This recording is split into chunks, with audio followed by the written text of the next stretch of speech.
Let's bring in former Deputy National Security Advisor, KT McFarland. KT, to finish Treasury Secretary Scott Bessent's thought on that, not only has Europe, our European counterparts, not put secondary tariffs on India because of India's purchase of Russian oil. Bessent said this: the Europeans, in fact, are buying refined product that Indian refiners are making with that Russian oil. So Europe is feeding the beast that we're trying to at least control when it comes to the war with Ukraine. Putin has not faced, KT, a U.S. leader or any leader loaded with this much power and this much political capital here at home or around the world. What happens? But he's also never faced an American leader with this much guts. You know, President Trump doesn't back away from a fight. And I think it's so important that the point that you and Secretary Bessent made. Guess who's paying for this war? Guess who's paying for Russia to fight this war? It's the Europeans. It's other countries that are buying Russian oil and gas.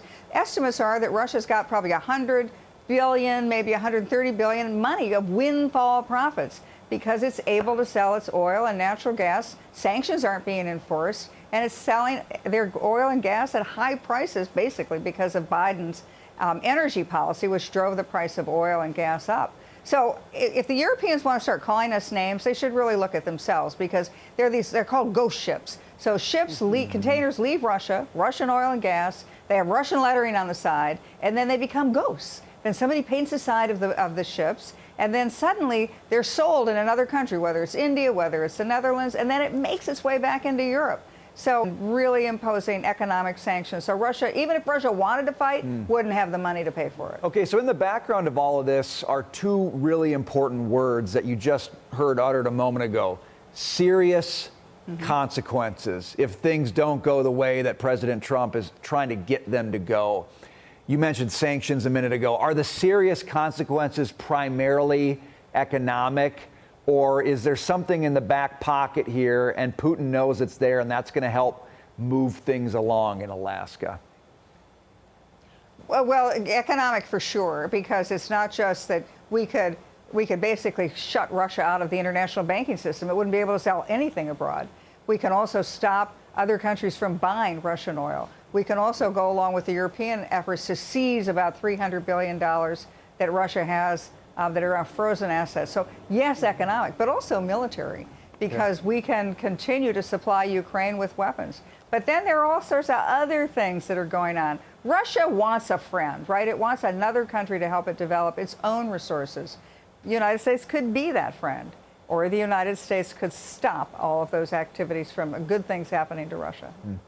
Meanwhile, Democrats are still breathlessly pushing to keep spending on Ukraine. Listen to this, KT.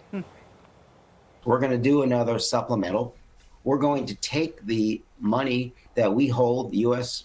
and the United States, $9 billion in Russian money, and Europe will take the $300 billion to aid in that fight and to push back. If the United States invests in Ukraine, if it puts people, civilians, rebuilding Ukraine on the ground, it will not only send a message, but it will have an enormous effect. He's going to do everything he can to string along Donald Trump, to string along America, and to continue this war in a way that allows him to continue to build up, continue to make gains on the battlefield. And until we put some real pressure on Russia, until we provide additional weapons and support to Ukraine.